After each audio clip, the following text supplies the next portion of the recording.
My name is Craig Picken. I'm an executive recruiter. More than a decade ago, I started my practice for one purpose: to use my experience as a former military aviator, business jet sales executive, and P&L leader to help aviation and aerospace companies and their executives be fast, adaptable, and strategic. I do these podcasts to inspire and inform, but more importantly, they are a focused platform to help business leaders grow. Welcome to the Aerospace Executive Podcast. Hey, welcome back to the Aerospace Executive Podcast. Hey, I am thrilled to have my good friend, Travis Roderick, on with me today. Travis is the president and CEO of a small air ambulance company down out of Tampa, Florida called Air Ambulance Worldwide. They've got 6 Learjets or 6 airplanes in their fleet, 4 Learjets, 2 Citations, and 2 operating bases. And before COVID, they were doing about 90 some flights a month, and business is good. So, hey, Travis, talk about real quick. You talked about executive coaches. I'm a big fan of executive coaches. What's the 1 or 2 things you really like to get out of an executive coach? Well, early on, and I go back and thank Tenet Healthcare, who I worked for. I had a chance to participate in a group called Stegan Leadership Institute. And gosh, this was 15, 20 years ago, Craig. It was a 1-year intensive program, and they stuck us in there. I was the only healthcare guy, but there was 30 of us. And they were from all walks of life. I mean, everything that you could imagine. One of the good friends that I keep today owns a $100 million corrugated box company. But one of the most intriguing leadership gurus I've ever met. But I'm active and I stay involved with them. But we did everything from starting off with meaning, vision, and value, and then teamwork and communication and strategic thinking and integral decision making. But I've continued to stay within that group and spend a lot of time with them.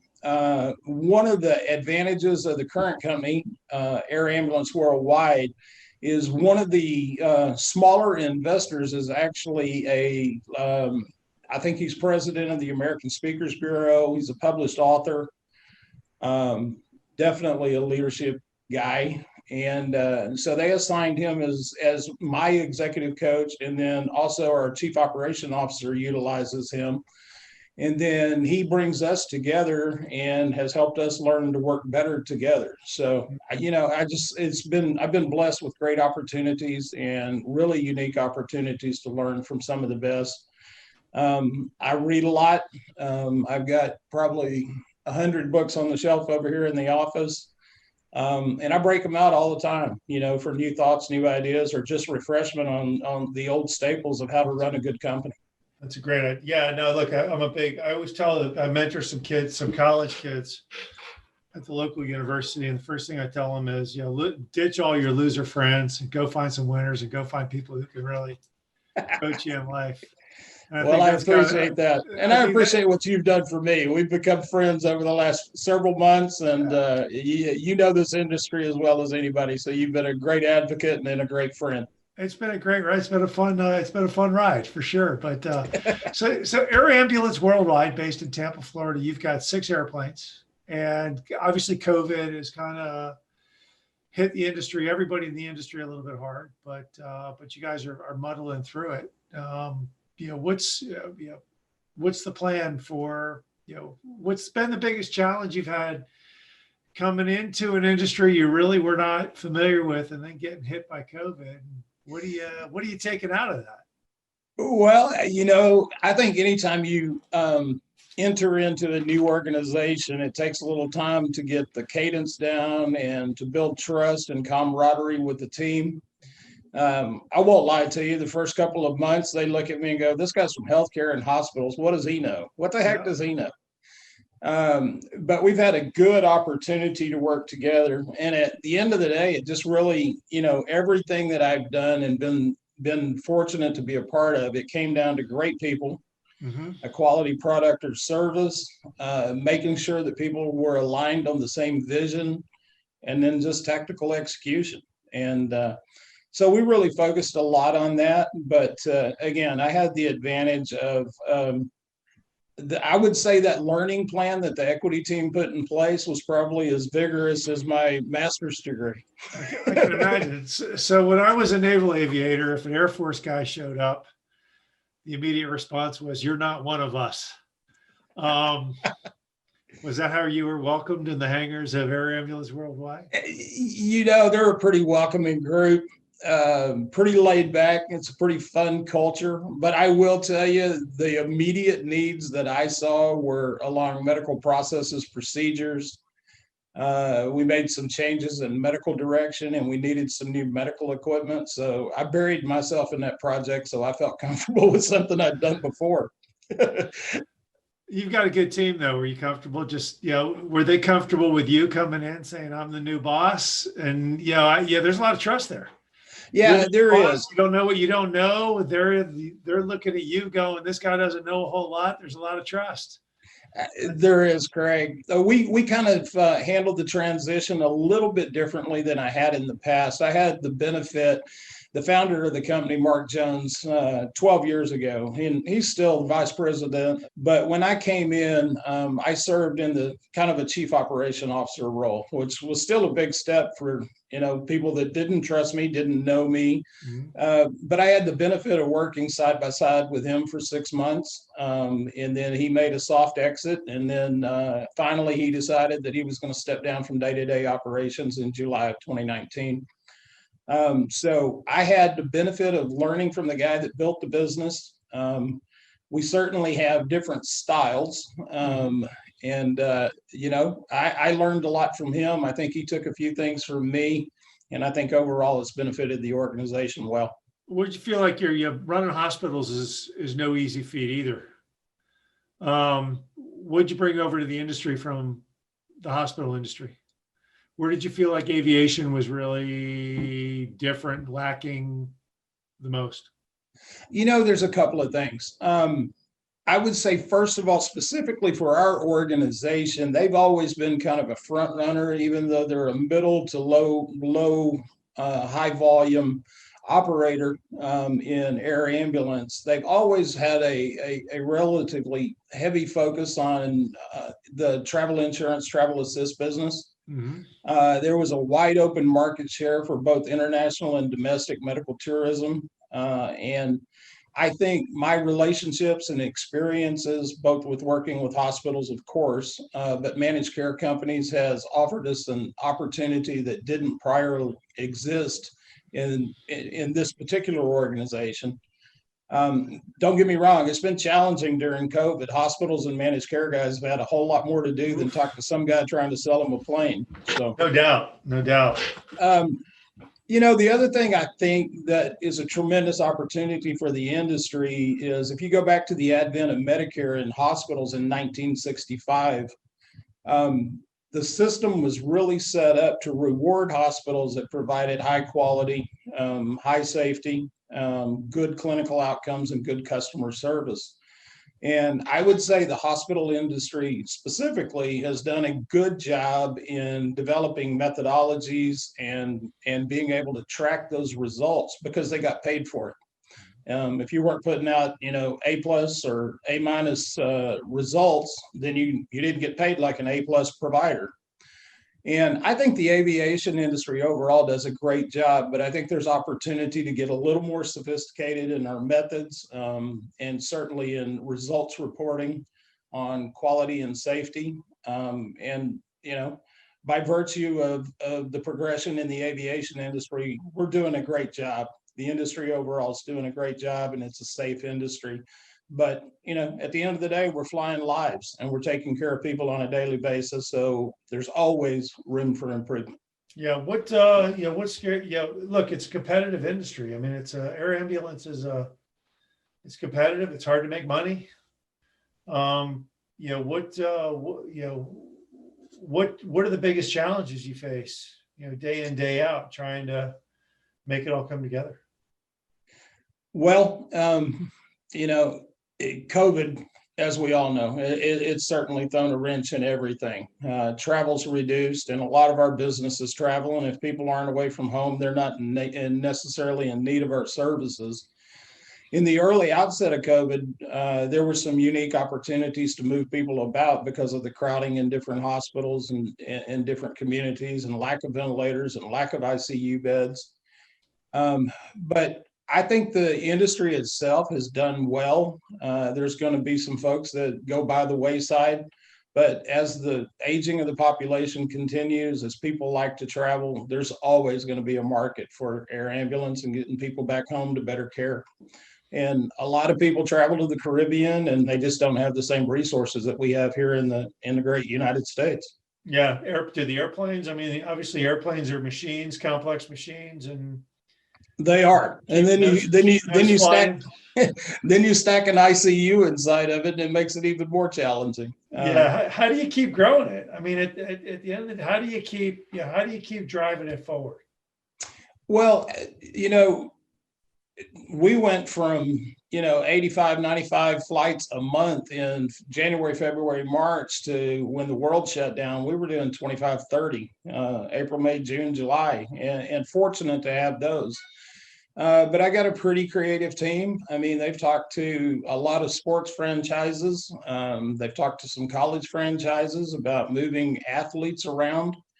We've done a little bit of that, and fortunate to have those relationships. We just looked at every possible vertical that we could find. We have expertise in healthcare. We've got good logistics teams. We've got good sales teams. And so we just focused on any and every market that we can, and fought and scratched every single day to win every flight that we could. I mean, the good news is in October, we were back to what we expected and actually outperformed what we did in 2019. So hopefully that means that people are starting to get out and about a little bit, and we'll get this vaccination done and get people back on the road. God forbid anybody ever gets sick or hurt, but we want to be here and be the best in class to do it. It's crazy. Who's your customer? I mean, obviously you've got the customer as the patient or the patient's family, but there's insurance companies out there, there's hospital chains. Who's the real customer? I mean, who is driving the quality? If an air ambulance is something somebody may have to use once in their life, so they don't know what they don't know, and who's driving the safety, the quality, is a hospital chain, is it insurance companies that are these people are insured by, how does all that work? Well, I preach every day that ultimately it's the patient and the family that we're picking up. That's the ultimate customer. But we don't, like you said, unless it's an internet or a phone call, we don't usually deal with those more than one or two times throughout a lifetime, hopefully. We've got great relationships with some of the world's biggest insurers. And they have their own quality standards and quality metrics. And fortunately, we're rated at the very top of URAMI, which is an international inspection group. Both bases are north and south. I like to use the adage, and I've used it ever since I walked into the first hospital I ever managed, and that's people really don't care what you know until they know that you care. And so that's something that I preach every day. We've lost good team members that were great clinicians because they didn't take the time to make sure the people they were caring for understood that they were there to protect them and to care for them. And again, nobody cares how good of a clinician you are unless they know that you truly care about them as a human being. But we've had great opportunities. We've got some unique opportunities coming up. We've got a big push into Latin America and the Caribbean, working with several of the major centers of excellence around the United States, University of Chicago in particular. I've got some good friends that run that medical tourism program. And so we're going to partner with them and see if we can make a difference in Latin America as well. So it's interesting to me that your equity partners, they came to you as a hospital CEO, say, "Can you run our air ambulance company?" They did not go to an industry, someone with an airplane background. They went to somebody with a hospital background. You know, It is. And I still wonder myself, Craig. I mean, the first time they called me, Barry Banther, which is the guy I was talking about that serves as my executive coach, he said, "What do you know about air aviation or what do you know about air ambulance service?" And I said, "Well, I know how to order a drink from about row 30 in an airplane. there you That's go. about it." Uh, but I think their vision all along was to be strong in not only the travel assist and travel insurance, but also to really take advantage of a vertical they never had. And someone that understands managed care, can think like a hospital administrator thinks. And don't get me wrong, it's never the hospital CEO that makes decisions in a hospital. It's the people that are doing the day-to-day on the front lines. It's the case managers, it's the nurses, it's the physicians. But it was a strong opportunity for air ambulance worldwide. And, I think my background from that standpoint is perfect. You're helping us fulfill a role that we desperately need. Someone that can bring the operations and the pilots and the mechanics and making sure that the safety and the quality is there. I've learned a lot, but that's certainly not my forte. And so I've always been a firm believer, if you get the right people on the bus and you got the right plan, then half the battle's over. Yeah, but it makes it easy too. If you're running your P&L and you're a big part of the P side, you're out, managing the business, getting the business. You're more than a CEO. You become the face of the business. It's got to give the hospital chain a lot of comfort that here's a guy that's talking our language already. We don't have to explain it to him 2, 3, 4 times over. He gets it. It does. And I'm blessed. We've got a medical director that's just a top-notch guy. He's equally capable. He's a phenomenal physician, but he's equally capable of sitting down at the boardroom table and talking business with hospital CEOs, CFOs. At the end of the day, they want to make sure their patient's taken care of, that they're getting superior clinical care. But they also have to watch their dollars and their cents, so he's really gifted at having those conversations. And I've been really, really fortunate to be surrounded by great people. We've got good aviators, we've got good salespeople, we've got great mechanics, and they're doing it all right. I think we get this country going again and open up the world for more tourism, and there'll be a great need, and we'll be here to fulfill it. There you go. What about, challenges moving forward? Obviously, COVID is moving out. You've got, a fleet of airplanes you can add to your fleet. How do you balance, the cost of an airplane? I mean, how do you balance the cost of an airplane versus the future revenue? I mean, that's a big, that's capital equipment. It's a huge capital cost to go buy an airplane and then, Yeah, it's awfully challenging, Craig. I mean, you're looking at $800,000 to $1 million minimum in investment, in these aircraft, and you got to do a whole lot of trips with a little bit of margin to pay for one. But this industry does a lot of Learjets. We fly 4 Learjets in the south, and then we've got Citations up north. And as well as I do, the legacy and the age of the aircraft, especially if you're working with hospitals or organ procurement or managed care companies or insurance companies that are more of a routine basis, they expect uptime and they expect reliability. And so it's a challenge that we face, and I think everybody in our industry faces. We got good equity guys, and I think if we can show them strong ROI, we can show them strong opportunity to continue to grow the business, that they're going to invest in us. And so far, they've proven to do so. There you go. I'd like to add about 4 or 5 deal wins this coming year. We're looking at post COVID doing 1,000 plus flights and missions. There's no reason we can't wake up one day and look and say, "Hey, we built a $50 million company." What's the balance of, you've got a patient from an international patient coming back to repatriating to the US or Canada, organ transplants. What's the balance of your mission? How do your clients, how do they find you? Are they, Well, Fortunately, about 50-60% of that business is with the insurance companies, travel insurance and travel assist. We get another 25 that probably comes from internet calls, SEO, and just like everybody else driving their business, you got to be top of mind.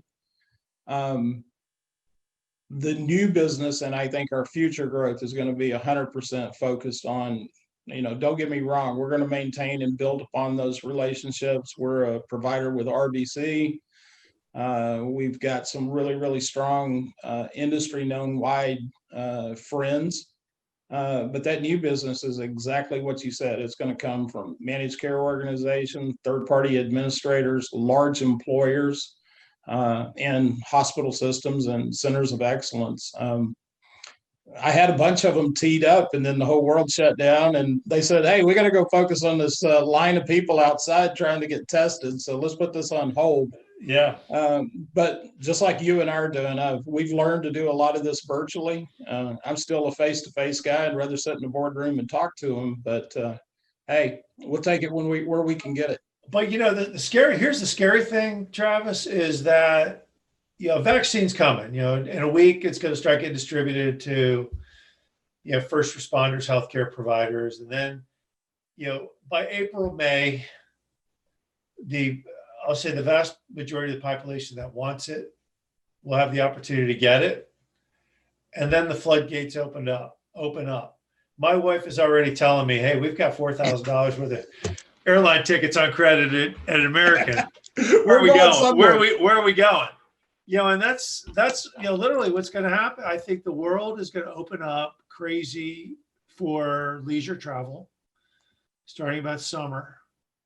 And it's all going back to the Caribbean, the Belizes of the world, the Cancuns and the hot spots. And you can be ready. I mean, the floodgates open up. All of a sudden, those 90 flights you were doing a month become 120, and you're scrambling. Absolutely. Is there room for growth with you guys? Do you have some? We've got outdoor equipment. Right now, unfortunately, we've got excess capacity. This year is going to be really strange. Kind of January through April is typically our Christmas season. We make about 30-40% of our budget just in those, 3 or 4 months. And that's going to be a little bit strained in 2020. The Canadians that come down and have, spend time in Florida or go down to the Caribbean or even own homes here, I don't know that they're going to get across the border right away. So what we typically see is 40-50% of our volume for the entire year. In that first quarter, we're probably going to be struggling a little bit this year. But I think we can supplant some of that stuff with this medical tourism stuff. At the end of the day, broken hips, strokes, and unfortunately heart attacks, they don't really care what the governments think, and they got to go somewhere. And so we'll be there. We've got a couple of opportunities with organ procurement organizations that could add 300 flights. So I've already started knocking on the equity guy's door and saying, hey, we might need that $800,000 or $900,000 times 2 or 3. It's a good problem to have, right? Money's cheap. Good time to go. Good time to go add some airplanes to the to the fleet and some extra pilots and see what happens, right? It is. I think there will be some bargains out there, and we were pretty hot and heavy in the acquisition opportunity market pre-COVID. I still think some of those opportunities will exist. We'd like to get a base out on the West Coast. We've got some things that we want to make sure that we're doing as best in class here, but then we're ready to take the show on the road. We share. We have the same opportunities on the West Coast. I mean, the ladies and gentlemen, British Columbia, they love to go to Mexico and they love to hang out on the West Coast. And so same insurers covering these guys. And we hope to be over there soon and running that route. How do you motivate pilots and flight crews? Obviously, you're getting a call from a family or an insurer, and your call out time may be a couple hours. I mean, it's like, hey, look, go fire up the jet. So those guys are on demand, and girls are on demand and tied to beepers. How do you keep them motivated, all the time? Now, that's got to be a huge challenge to, schedule, keep them motivated, keep them ready to go, when you're on demand like that? Craig, I think that our pilots and especially our medical crew, I mean, they're in it for the mission. They love to fly. That's been their life. Many of them served in our military, and thank them for that. But at the end of the day, they see the true mission. And the mission is that we're often going into people's lives at the most tragic time. Mhm. I can't tell you the number of times. One of the fun things I like to do is I'm absolutely no help other than carrying baggage to either the pilots or the medical team. But I like to get in the back of the plane and go see what firsthand the difference that we make. And I think that's what drives them. I mean, we've got guys. I think right now we're on a 7 on, no 10 on, 7 off program. Mhm. And we got guys every day that they may be scheduled off, but they're available. And if you call them, they'll drop what they're doing and they'll come in and take care of it. Because they know at the end of the day, these people don't have a whole lot of choice. They've got a limited amount of time to get to a better place to care for them. And I think that motivates them and drives them. And it takes a very, very special personality to do that. But they're out there, and some people enjoy cargo and golf clubs and golf tours, and some people like to go and get the most the sickest patients that are out there and get them to a new place of care and feel great about themselves when they go home that night. Gotcha. Well, congratulations on all the success. I know it's been a tough time, but you guys have seen a lot of success over the years. And I appreciate that, you built a great team, And hey, man, thank you. Yeah, you're a great friend to me, to this company. You've served as a mentor. You do a lot for our industry. And man, God bless you and Merry Christmas. You too. Thanks for coming on, Travis. Appreciate you. See you soon. Bye. I hope you enjoyed the latest edition of the Aerospace Executive Podcast. You can reach out to me directly, Craig at NorthstarESG.com, or check us out at www.northstaresg.com. You can subscribe to this podcast on iTunes, Stitcher, Podbean, or on YouTube. Just do a search for Aerospace Executive Podcast. Thanks again. I'm Craig Piven.